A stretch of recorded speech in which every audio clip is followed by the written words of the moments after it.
దేవుని పరిశుద్ధమైన నామమునకు మహిమ ఘనత ప్రభావాలు తండ్రి కుమార పరిశుద్ధాత్మ త్రియేక దేవుని నామముకి చెల్లును గాక. అలాగే ప్రతి సోమవారం ఈ సార్వత్రిక సంఘం గ్రూప్ ద్వారా మరి చక్కటి వాక్యాన్ని ఇటు వినిచున్నటువంటి మీకు అందరికి కూడా మరొకసారి ప్రేమపూర్వకమైనటువంటి వందనాలు తెలియజేస్తూ ఉన్నాను. చక్క కార్యక్రమం నడిపిస్తున్నటువంటి విక్టర్ బాబు గారిని బట్టి, సంజమ్ గారిని బట్టి కూడా ప్రత్యేకమైనటువంటి వందనాలు తెలియజేస్తూ ఉన్నాం. మరి పరమగీతాలు అనే ఒక ఆధ్యాత్మిక సబ్జెక్టు కావ్య గ్రంథము మనము ధ్యానిస్తూ ఉన్నాము. మరి తొందరగా మనం ముందుకు వెళ్దాం. పరమగీతాలు 2వ అధ్యాయము తీయండి అందరూ కూడా. పరమగీతాలు 2వ అధ్యాయము 2వ వచనం చదువుకుందాము. బలురాక్షసి చెట్లలో వల్లీ పద్మము కనబడినట్లు స్త్రీలలో నా ప్రియురాలు కనబడుచున్నది. చాలా పరిశుద్ధ గ్రంథమైన బైబిల్లో 66 పుస్తకాలు ఉన్నాయి. ఈ 66 పుస్తకాలలో పరమగీతము అనేది 22వ పుస్తకంగా మనం చూస్తూ ఉన్నాం. ఈ పుస్తకములో 8 అధ్యాయాలు ఉంటాయి. 8 అధ్యాయాలు కూడా ఆధ్యాత్మికమైనటువంటి గొప్ప సంగతులు పరిశుద్ధాత్మ దేవుడు అందులో రాయించాడు. అది అర్థం చేసుకోవడం చాలా కష్టమే. అయినప్పుడు కూడా పరిశుద్ధాత్మ ప్రేరేపణతో రాయబడి ఉన్నది కనుక ఆత్మ ప్రేరేపణ బట్టే అది మనం చదివితే చాలా సులువుగా అది అర్థమవుతూ ఉంటుంది. పరమగీతాలు అంటే పరలోకము నుండి రాయబడినటువంటి గ్రంథము. పరమగీతము అంటే పాట, పరలోకం నుండి వచ్చినటువంటి పాట ఇది. దీని యొక్క ఆత్మీయ అర్థం ఏంటంటే వరుడైనటువంటి యేసుక్రీస్తుకు వధువైనటువంటి సంఘానికి మధ్యలో ఉన్నటువంటి ప్రేమ, ఆప్యాయత, అనురాగము అనేది తెలియజేస్తూ ఉంది. వరుడైనటువంటి యేసు ప్రభు లోకానికి వచ్చేటప్పుడు వధువైనటువంటి సంఘము ఏ విధంగా పరిశుద్ధముగా నిష్కలంకముగా ఉండాలో అనే విషయాలను అది చక్కగా తెలియజేస్తూ ఉంది. సంఘం అంటే ఎవరో కాదు, నీవు నేను మనమందరం ఎలా ఉండాలని దేవుడు కోరుకుంటున్నాడో ఆ పరమగీతాల్లో చక్కగా దేవుడు రాయించాడు. మంచిది. ఇంతవరకు పరమగీతాలు అనే సబ్జెక్ట్ మొదలుపెట్టినప్పటి నుంచి కూడా మరి 10వ లెసన్గా నేను చెప్పబోతున్నాను. ఇందులో 10 సబ్జెక్టులు ఎంతవరకు నేను చెప్పాను. అది మీరు ఎంతవరకు మరి ఆలోచన చేశారో ఒకసారి చూడాలని ప్రేమ తెలియజేస్తున్నాను. అదేంటంటే నేను ప్రతిదీ రాసుకుంటా ఉన్నాను. ఇందులో నేను ప్రతిదీ రాస్తాను. అయితే ఇందులో నేను చెప్పినటువంటి పరమగీతాలులో సబ్జెక్ట్ ఏం చెప్పానంటే ఎంతవరకు పరమగీతము ఉపోద్ఘాతం చెప్పాను. అంటే అందులో కథ చెప్పాను. తర్వాత నల్లని దానినైనను సౌందర్యవంతురాలను అనే విషయాన్ని చెప్పాను. అడవి వృక్షములో జల్దర్ వృక్షం గురించి చెప్పడం జరిగింది. నారీమణి సుందరి అది నీకు తెలియకపోవునా అనే విషయం గురించి చెప్పాను. ఫరో యొక్క రథస్వములతో నిన్ను పోల్చేదను. గుర్రంలో ఉన్నటువంటి 7 లక్షణాల గురించి నేను చెప్పడం జరిగింది. ఒక విశ్వాసిని ఫరో యొక్క రథములతో ఎందుకు పోలుస్తున్నాడో వివరణ అంతా కూడా చెప్పడం జరిగింది. తర్వాత నోటి ముద్దులతో అతడు నన్ను ముద్దు పెట్టుకొనుగాక అనేది ఒక ఆత్మీయ అర్థం ఏంటి అనేది తెలియజేయడం జరిగింది. తర్వాత బండ సందులలో ఎగురు నా పావురమా, పేట బీటను ఆశ్రయించు నా పావురమా అనే విషయం గురించి చెప్తూ పావురం యొక్క లక్షణాలు ఏంటనేది చక్కగా నేను వివరించడం జరిగింది. తర్వాత నేను షారోను పొలములో పోయి పుష్పం వంటి దానను, లోయలో పుట్టు పద్మం వంటి దానను అనే విషయాలను చక్కగా మరి వివరించడం జరిగింది. ఈ రోజున బలురక్కసి చెట్లలో వల్లి పద్మం కనబడినట్లు స్త్రీలలో నా ప్రియురాలు కనబడుతున్నది అనేది నేను చెప్పబోతా ఉన్నాను. ఈరోజు ఒక ఉదాహరణ చెప్తాను, ఇంట్రడక్షన్ చెప్తాను. మరలా వచ్చే వారం చెప్పి చెట్ల మధ్య జీవించి గొప్ప సాక్ష్యం కలిగినటువంటి 7 భక్తుల గురించి ఈరోజు నేను చెప్పబోతా ఉన్నాను. మళ్ళా రేపు నుంచి వచ్చే వారం నుంచి బైబిల్లో చరిత్ర ప్రకారంగా 7 దేశాలు లేదా 7 పట్టణాలు ఏ విధంగా ఈ బలురక్కసి చెట్ల వల్ల నాశనం అయిపోయాయో అనే విషయాలను చారిత్రాత్మకమైన అంశాలు వివరించి నేను చెప్పడానికి ఇష్టపడతా ఉన్నా. మంచిది.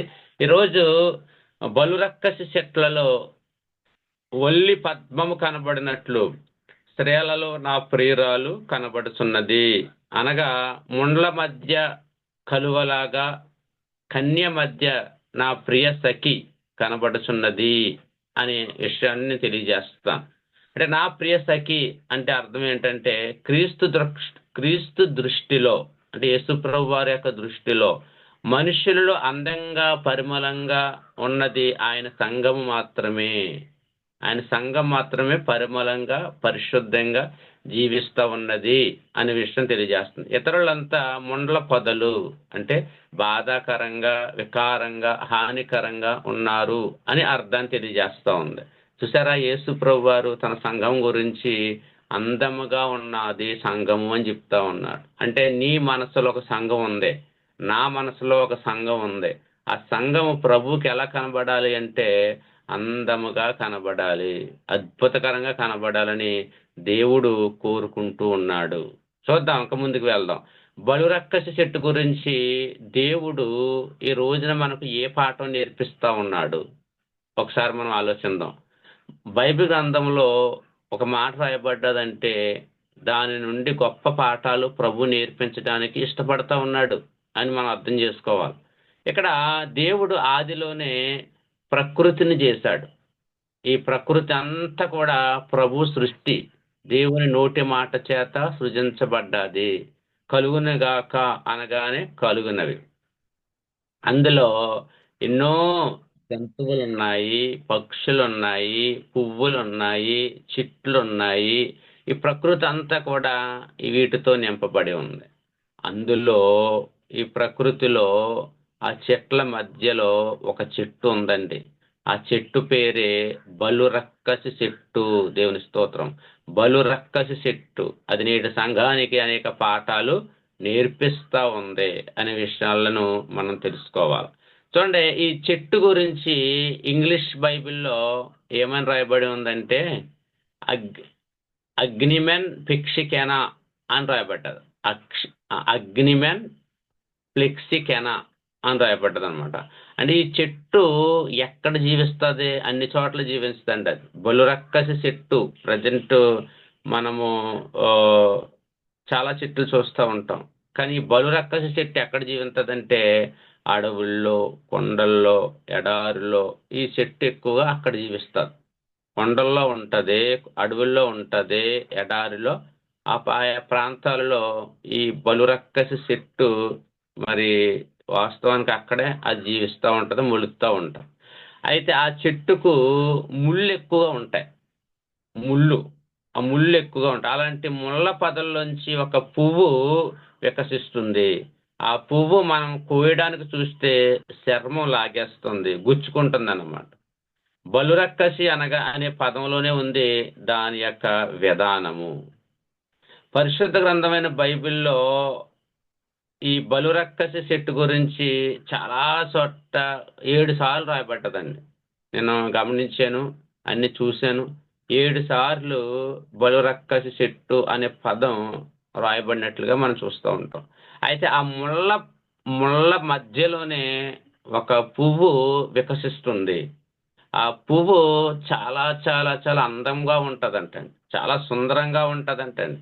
ఆ పువ్వును కొయ్యడానికి చూస్తే చర్మం అంతా కూడా లాగేస్తుంది. చర్మం ఆ ముళ్ళతో మరి చాలా ఇబ్బంది, చాలా రక్తాలు కారిపోతాయి అన్నమాట. ఆ పువ్వును కొయ్యలేమ్మను. కానీ పరిశుద్ధ గ్రంథమైన బైబిల్లో దేవుడు తన సంఘాన్ని లేదా నిన్ను నన్ను మనందరినీ కూడా ఆ పువ్వుతో పోలుస్తున్నాడు. దేవుని స్తోత్రం, హల్లెలూయా. అది ఎంత అందముగా ఎదుగుతుందో, ఎంత సుందరంగా ఉందో, ఎంత పరిమళిస్తుందో, ఎంత వికసిస్తుందో అటువంటి ముళ్ళ మధ్యలో ఆ పువ్వుతో మనల్ని పోలుస్తూ ఉన్నాడు. అంటే ఆత్మీయ అర్థం ఏమిటంటే ఈ లోకంలో క్రైస్తవులు బలురక్కసి చెట్లలో వికసించు వల్లి పద్మముగా ఉన్నారు అనే విషయాన్ని జ్ఞాపకం చేసుకోవాలి. అనగా బలురక్కసి స్త్రీలలో వల్లి పద్మముగా కనబడుచున్నారు అని దేవుడు అంటున్నాడు. చూసారా, మనము దేవుడు మనల్ని ఎంత ప్రేమిస్తున్నాడో, ఎంత కరుణిస్తున్నాడో అంటే మనము లోకంలో నుండి వేరై బ్రతుకుతున్నాము. మన లోకంలో నుండి లోక ఆచారాలు, లోక సాంప్రదాయాలు, లోక విధానాలు విడిచిపెట్టి దేవుని మార్గములో, దేవుని బాటలో మనం నడుస్తున్నందువల్ల ఒక సంఘముగా ప్రభు మనల్ని పూల్చి ఒక వికసించేటువంటి ఒక పరిమళంగా ఉండేటువంటి ఆ యొక్క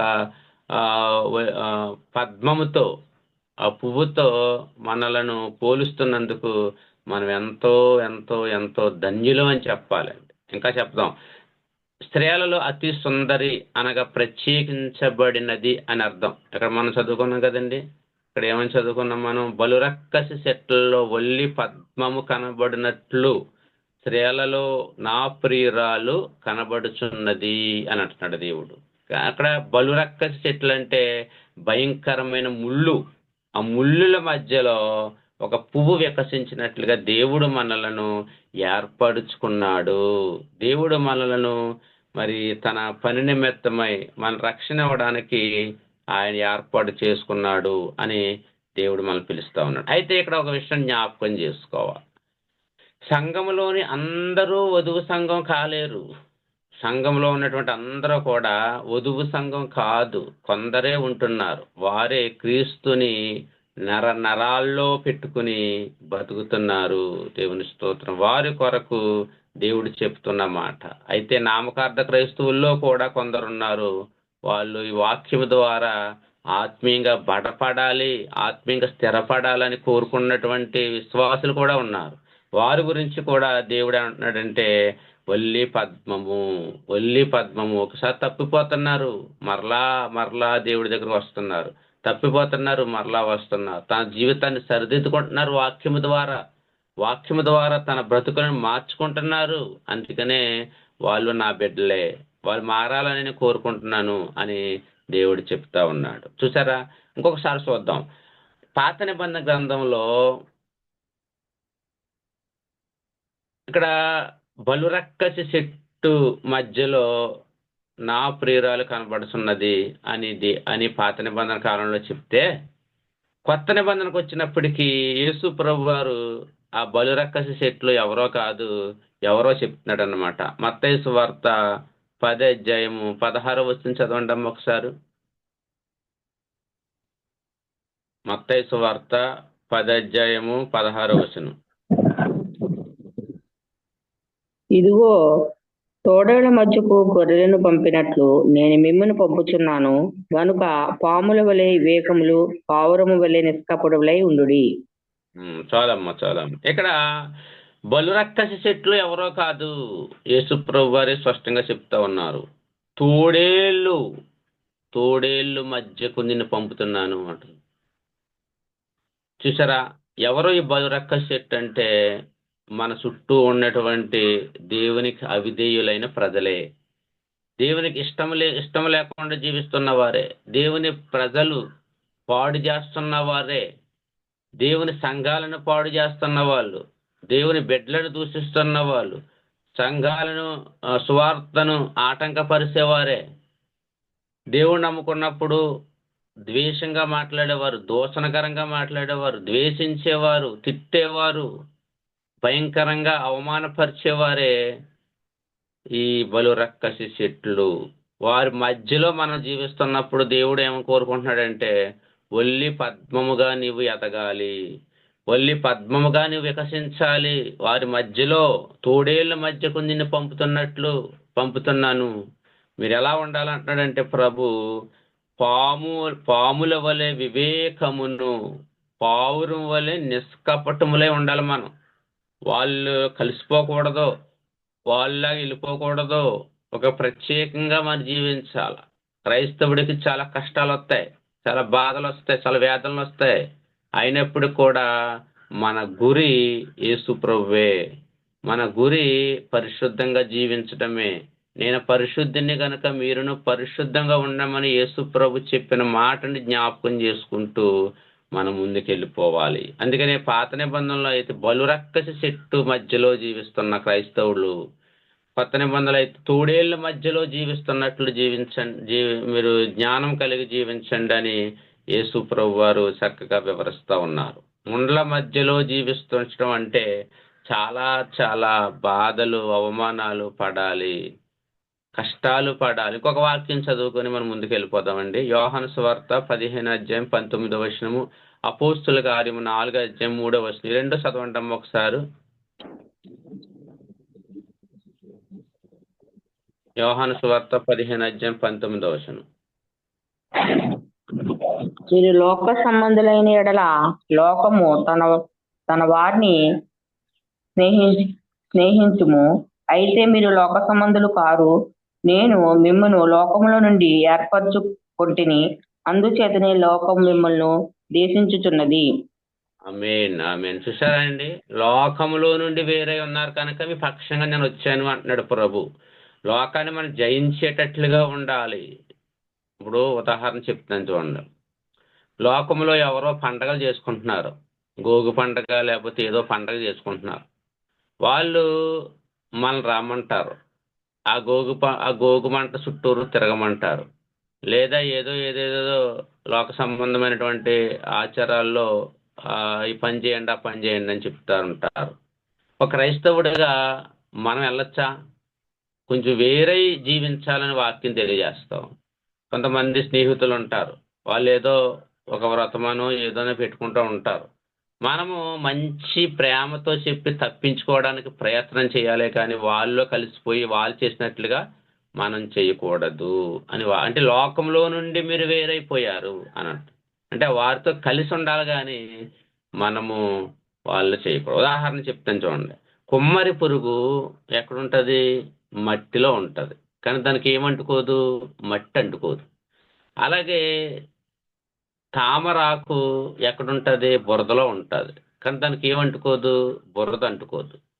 ఇప్పుడు చేప ఉంది, ఈ చేప నీటిలో ఉంటుంది, కానీ దానికి నీరు తాగదు. అది దానికి ఎంత అవసరమో నీరు అంతే తాగుతుంది తప్ప నీరు తాగేసి పుల్లిగాను చనిపోయడం అంటే అదేమి కూడా జరగదు. అలాగే క్రైస్తవుడిగా లోకంలో మనం జీవిస్తూ ఉన్నాం, లోక ప్రజలతో జీవిస్తూ ఉన్నాం. కాబట్టి లోక ప్రజలతో ఎంతవరకు ఉండాలో, ఏం మాట్లాడాలో, ఏం చెయ్యాలో అవి మాత్రమే చేయడానికి మనం ముందుకెళ్ళాలి తప్ప లోకంలో కలిసిపోకూడదని యోహాను సువార్తలో దేవుడు స్పష్టంగా చెప్తా ఉన్నాడు. ఇంకొక వాక్యం చదువు. అపోస్తుల కార్యము 4 అధ్యాయం 3 కూడా చదవండి అమ్మా.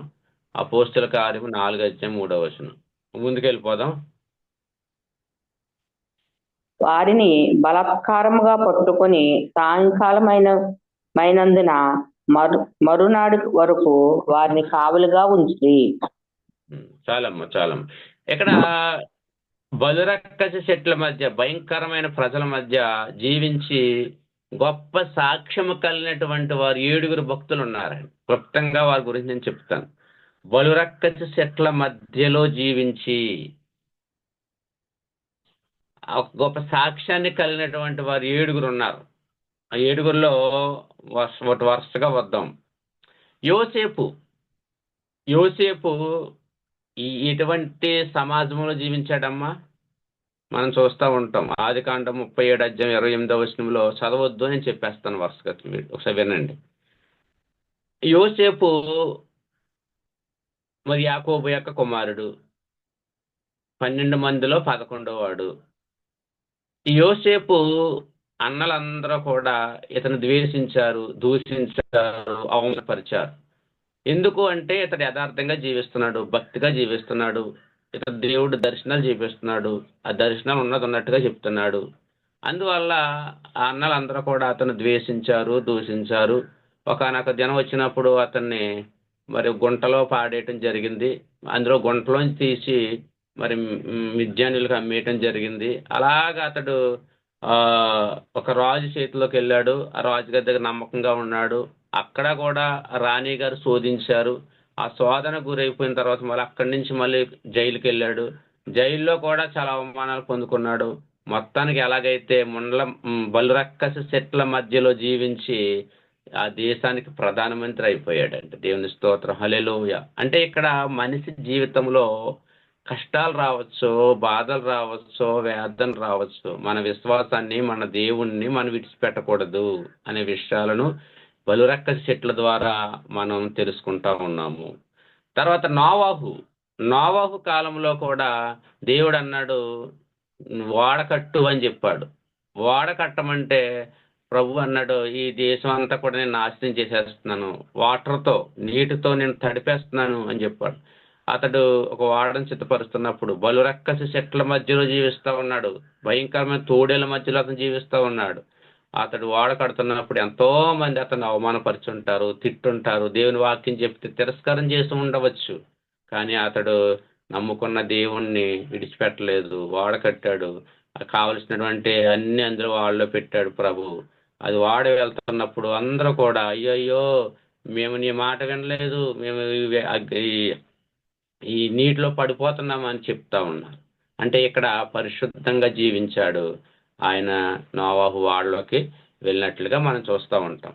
ఆ తర్వాత మా ఇర్మియా, ఒకసారి చదవండి అమ్మ ఒకసారి, మనం ఇది చాలా చాలా ఇంపార్టెంట్. ఇది ఇర్మియా 37:16 చదవండి అమ్మ. ఇర్మియా 37:16. అందులో ఇర్మియా దేవుని వాక్యం చెప్తుంటే ఒక భయంకరమైన గొయ్యి ఉందంటండి, గొయ్య.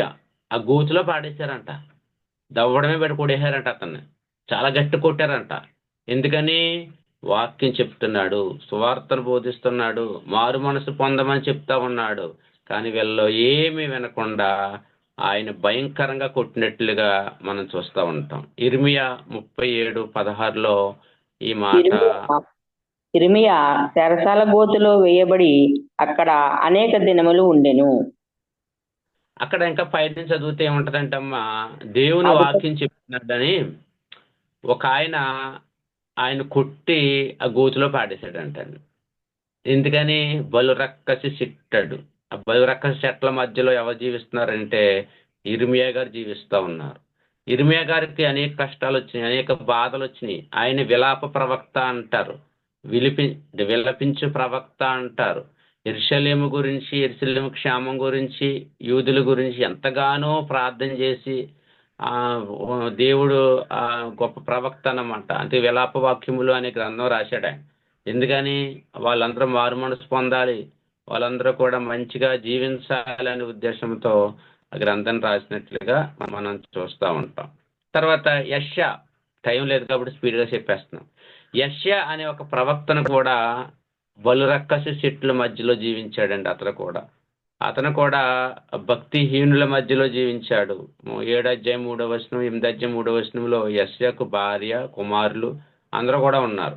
తర్వాత అతడు 9:17 భక్తిహీనుల మధ్యలో జీవించాడు అని ఉంటుంది. భక్తిహీనులు ఎంత ఘోరంగా యెషయాను కూడా అవమానపరిచారో, ఎంత నిందలు చేశారో, అక్కడున్న ప్రజలు బాధలు పెట్టారో మనం చూస్తూ ఉంటాం.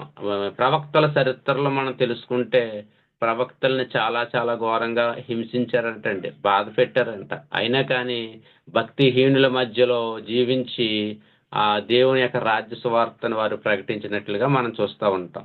ఏలియా, తర్వాత ఏలియా 1 రాజుల 19:2 ఏలియా ఎటువంటి ప్రజల మధ్య జీవించాడంటే ఆహాబు యెజబేలు అనే ఒక రాజుగారు రాణిగారు మధ్యలో ఈ ఏలియా జీవించాడు. ఏలియా మంచి అగ్ని ప్రవక్త అంటారండి ఏలియాను, అగ్ని ప్రవక్త. ఈ ప్రవక్తను ఏం చేశాడంటే ఈ ఆహాబు ఎలాగైనా సరే చంపేయాలి అనుకుని 400 చాలా మంది 50 మంది ప్రవక్తలను ఏర్పాటు చేసుకుని చాలా ఘోరంగా హింసించడానికి ప్రయత్నం చేశాడు. ఈ ప్రభుత్వాలు, రాజులు, ఈ యొక్క అబద్ధ ప్రవక్తలందరూ ఒకవైపు ఉంటే ఏలియా ఒకవైపు ఉండి కర్మేలు పర్వతం మీద ఒక గొప్ప శవాలు విసిరి మరి అద్భుతమైన రీతిలో దేవుడు ఆకాశం నుండి అగ్ని పంపి దహించి ఆ అర్పణంతా కూడా దహించి చేసేటట్లుగా చేశాడు. అయితే ఇక్కడ ఏలియాను కూడా చంపాలి అని యెజబేలు ఎంతో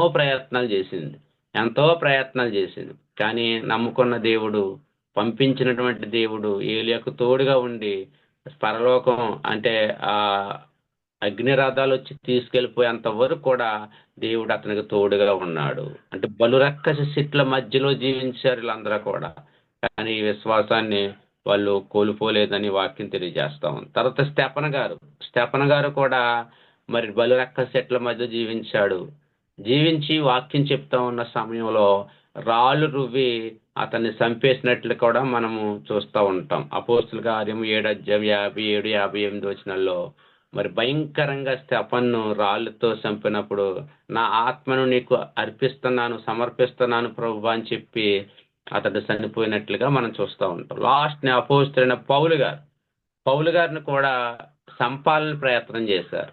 అప్పుడు గోడ దగ్గర నుంచి ఒక బుట్టలో పెట్టి, ఒక తట్టలో అతన్ని పెట్టి కిందకు వదిలినట్లుగా మనం చూస్తూ ఉంటాం. చూడండి ఒకసారి అపోస్తలుల కార్యం 14:19 చదవండమ్మా. అపోస్తలుల కార్యము 14:19. అంతిమయు నుండి యుకోనియు నుండి యూదులు వచ్చి జనసమూహములను తమ పక్షముగా చేసుకుని పౌలు మీద రాళ్లు రువ్వి అతడు చనిపోయేనని అనుకుని పట్టణము వెలుపలికి అతన్ని ఈడ్చిరి. ఇంకా చదవమ్మా. అయితే శిష్యులు అతని చుట్టూ నిలిచి ఉండగా అతడు లేచి పట్టణంలో ప్రవేశించి మరునాడు బర్బాతో కూడా దెబేరుకు బయలుదేరిపోయెను. వారు ఆ పట్టణంలో సువార్త ప్రకటించి అనేకులను శిష్యులుగా చేసిన తరువాత లుస్త్రాయును ఇకోనియాకును అంతిమేయకును తిరిగి వచ్చి శిష్యులు మనస్సులను దృఢపరిచి విశ్వాసమందు నిలకడగా ఉండవలెననియు అనేక శ్రమలను అనుభవించి మనము దేవుని రాజ్యంలో ప్రవేశింపవలెననియు వారిని హెచ్చరించిరి. చాలమ్మా. ఇక్కడ అపోస్తలుడైన పౌలు గారు కూడా బలురక్కసి చెట్ల మధ్యలో జీవించి సువార్తను ప్రకటించి అనేకులను యేసు ప్రభుకి శిష్యులుగా చేసినట్లుగా మనం చూస్తూ ఉంటాం. అయితే మనం కూడా సమాజంలో జీవిస్తూ ఉన్నాం. భక్తుల జీవిత చరిత్రలు మనం జ్ఞాపకం చేసుకోవాలి. జ్ఞాపకం చేసుకుని వాళ్ళు ఎలాగా ఆ చెట్ల మధ్యలో జీవించి విజయాన్ని సాధించారో, విశ్వాసాన్ని కాపాడుకున్నారో, విశ్వాసాన్ని వృద్ధి పొందించుకున్నారో మనం కూడా అలా ఉండాలని వాక్యం ద్వారా దేవుడు మనతో మాట్లాడుతూ ఉన్నాడు. చూసారా, బలురక్కసి చెట్లు మళ్ళీ ఒకసారి జ్ఞాపకం చేస్తున్నానండి. బలురక్కసి చెట్లలో వల్లి పద్మము కనబడినట్లు స్త్రీలలో నా ప్రియురాలు కనబడుతున్నది. అనగా ముండ్ల మధ్య కలువలాగా కన్యల మధ్య నా ప్రియ సఖి కనబడుచున్నది అని వాక్యం ద్వారా దేవుడు మాట్లాడుతూ ఉన్నాడు. అంటే క్రీస్తు దృష్టిలో మనుషులలో అందంగా పరిమళంగా ఉన్నది ఆయన సంఘము మాత్రమే. మిగతా వారందరూ కూడా ముండ్లలాగా అంటే బాధాకరంగా, వికారంగా, హానికరంగా వారు ఉన్నారు అని దేవుని వాక్యం చెప్తా ఉంది. ముండ్ల పొదలు అంటే భయంకరమైన వ్యక్తులు, భయంకరంగా దూషించేటువంటి వ్యక్తులు, వారి మధ్యలో తోడేళ్ళంటి వారి మధ్యలో సంఘం ఉంది. సంఘము ప్రార్థనలో, విశ్వాసంలో, వాక్యంలో ఎదిగితే దేవుడు కృప బిడ్డల మీద ఉంటుంది అని వాక్యం తెలియజేస్తూ ఉంది. అయితే బైబిల్ గ్రంథంలో 7 ప్రాముఖ్యమైనటువంటి వ్యక్తుల గురించి వారు ఎలా జీవించారు, ఎలాగా ఆ శ్రమల నుండి తప్పించుకుని ప్రభు వాక్యం కొరకు ఎదురు చూస్తూ ఆయన రాజ్యానికి వారసులయ్యారో మన జీవితంలో కూడా అలా ఉండాలని ప్రభు వాక్యం మనకు స్పష్టంగా తెలియజేస్తూ ఉంది. దేవుని స్తోత్రం, హల్లెలూయా. అయితే మరి వచ్చే వారము నేను ఒక చరిత్రలోకి వెళ్తాను. ఇక్కడి నుంచి చరిత్ర ఏంటంటే ఆ దేవుని బిడ్డలో బలురక్కసి చెట్టు పాడు చేసేటువంటి 7 దేశాలు లేదా 7 పట్టణాలు, ఒక్కో పట్టణం గురించి నేను మీకు తెలియజేస్తాను. ఐగుప్తు అనే ఒక దేశం ఉంది. ఆ దేశం ఎలా పాడైపోయింది, ఎలాగా బలురక్కసి చెట్ల మధ్యలో నలిగిపోయింది అనే విషయాలను ఒక చరిత్ర నేను మీకు తెలియజేస్తాను. ఏదోము, తర్వాత బబులోను, తర్వాత తూరు, అలాగా 7 దేశాలు ఉన్నాయి. తర్వాత తర్షీషు, ఆ తర్వాత యెరూషలేము, లాస్ట్ది సియోను. ఇవన్నీ ఈ బలురక్కసి చెట్టు చాలా ఘోరంగా పాడు చేసిందంటండి. ఏ ఆశలు చూపించి ఏవో రకరకాలుగా దేవుని బిడ్డల్ని పాడు చేసిందంటండి. అవన్నీ కూడా వరుసగా మనం చెప్పుకుందాం. వాక్యం కొరకు ఆసక్తి కలిగి వినాలని, ఒక సబ్జెక్ట్ వినాలని ప్రేరేపణతో మీరు అందరూ వింటున్నారు. నేను చాలా సంతోషంగా ఉంది, హ్యాపీగా ఉంది. అలాగా ఆదరించండి, వాక్యాన్ని నేర్చుకోండి. మీ వల్ల నాకు కూడా మీరందరూ ఇంట్రెస్ట్గా వింటున్నారు, ఇంట్రెస్ట్గా నేర్చుకుంటున్నారు అనే ఆసక్తితో నేను కూడా చారిత్రాత్మకమైన పుస్తకాలు, అనేక పుస్తకాలు తిరగేసి అన్నీ కూడా చూడవలసి వస్తుంది. ఎందుకంటే నేను కూడా ఆత్మీయంగా ఎదుగుతున్నాను అనే విషయాన్ని కూడా మీకు తెలియజేస్తూ ఉన్నాను. ఇంత చక్కగా వాక్యం విన్న మీకు అందరికి కూడా ప్రేమపూర్వకమైనటువంటి వందనాలు, తెలియజేస్తూ నా మాటలు ముగిస్తున్నాను. దేవుడు మిమ్మల్ని దీవించును గాక. ఆమేన్. ఆమేన్.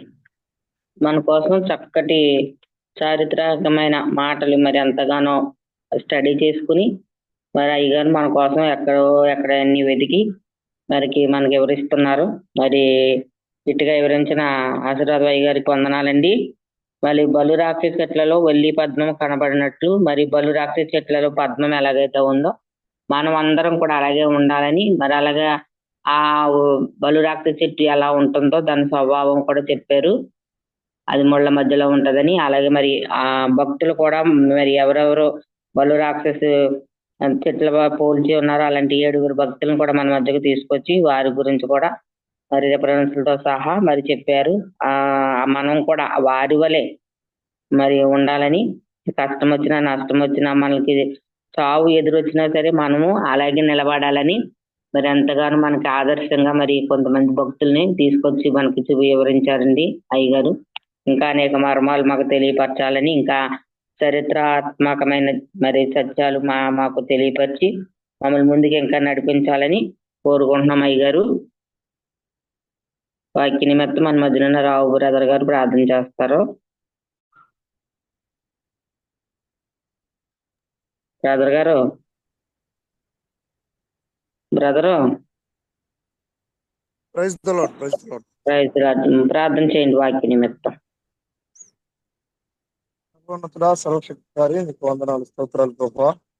నా తండ్రి ప్రతి వారం నా ప్రభువా చక్కటి అమూల్యమైనటువంటి రీతిలో నా తండ్రి ఆశ్చర్యగొలిపే విధంగా నా తండ్రి మమ్మల్ని పురుకొల్పే విధంగా విత్తుతున్నటువంటి వాక్యాన్ని బట్టి మీకు వందనాలు ప్రభువా. ఈ దైవజనులు మరి ఎక్కువగా దీవించండి, బలపరచమని వేడుకుంటున్నాం తండ్రి. నా తండ్రి ఒక ఆశ్చర్యకరమైన రీతిలో మనిషి ఏ విధంగా బ్రతకాలో నా తండ్రి చక్కగా మాకు వివరించినటువంటి దైవజనులు బట్టి మీకు వందనములు, స్తోత్రాలు ప్రభువా. ఇదిగో విన్న వాక్యాన్ని నా తండ్రి అపవాది మాకు ఎరలు వేస్తూ, అంటే అపవాది మాకు శోధనలు కష్టాలు పెడుతూ ఉండగా నా ప్రభువా ప్రతి కష్టాన్ని శోధన ఎరగా ఎంచుకొని నా ప్రభువా అనేక మంది మధ్యలో, అన్ని జనుల మధ్యలో నా ప్రభువా, తోడేళ్ల మధ్యలో నా ప్రభువా సర్వశక్తిమంతుడైన నిన్నే మహిమపరిచి నా ప్రభువా ఒక గొప్ప నక్షత్రముగా వెలుగుగా మారి అనేక మందిని నీ వైపు నడిపించేటువంటి గొప్ప శక్తిని మీ నామంలో మాకు దయచేసిన ప్రభావ మీరే మహిమ ఘనత ప్రభావం పొందమని యేసు క్రీస్తు వారి నామంలో వేడుకుని ప్రార్థిస్తున్నాం తండ్రి. ఆమేన్. ఆమేన్. ఆమేన్. ఆమేన్. స్తోత్రం, స్తోత్రం. వాక్య నిమిత్తం ప్రార్థన చేసిన బ్రదర్ గారు వందనాలండి. ప్రార్థన చేసుకుందాం. ముగింపు ప్రార్థన చేయండి అయ్యారు. ప్రార్థన చేయండి. హైమావతి గారు కుమార్తెకి మరి హైమావతి గారు కుమార్తెకి అండి బెడ్ రెస్ట్ అంట. ఇప్పుడు 6వ నెల అండి. అస్సలు మంచం దిక్కొద్దు అన్నారంట. ఆమె కోసం ప్రార్థన పెట్టండి. ఓకే అమ్మ, తప్పకుండా. అయితే నేను కూడా ఒక చిన్న ప్రార్థన రిక్వెస్ట్ మీకు తెలియజేస్తా ఉన్నాను. అదేంటంటే మా చర్చి ముందు ఒక బోధ ఉంటుందండి. అది పూర్వం మా తాతల దగ్గర నుంచి కూడా ఆ బోధ గుండే నడిచి వచ్చేవారు ప్రజలు. అయితే అంటే విషయం చెప్తున్నానమ్మా. అయితే అది ఆ బోధు ఇప్పుడు కొంచెం అవతల వ్యక్తులు కప్పెట్టుకుంటూ చెట్లు పెంచుకుంటూ వచ్చేసారు. మాకు బోధుకి చిన్న దారి మాత్రమే ఏర్పడింది. ఒకప్పుడు చాలా పెద్ద దారి ఉండేది, అది ఇప్పుడు బాగా చిన్నగా అయిపోయింది. దాని గురించి అడిగితే ఇదంతా నా తలం, నాది అన్నట్టుగా వాళ్ళు చెప్పారు. అయితే మా చిన్నాన్నగారు అబ్బాయిలు వాళ్ళు ఆ తలం గురించి గొడవ పెడితే వాళ్ళు అవతల వ్యక్తి పోలీస్ స్టేషన్లో కేసు పెట్టాడు. మొన్న వెళ్ళాం మేము. అయితే వాళ్ళు తెలుసుకోండి వెళ్ళని చెప్పారు. మేము ఎంఆర్ఓ గారు, కాజులూరు మండల ఎంఆర్ఓ గారు కంప్లైంట్ ఇవ్వడం జరిగింది.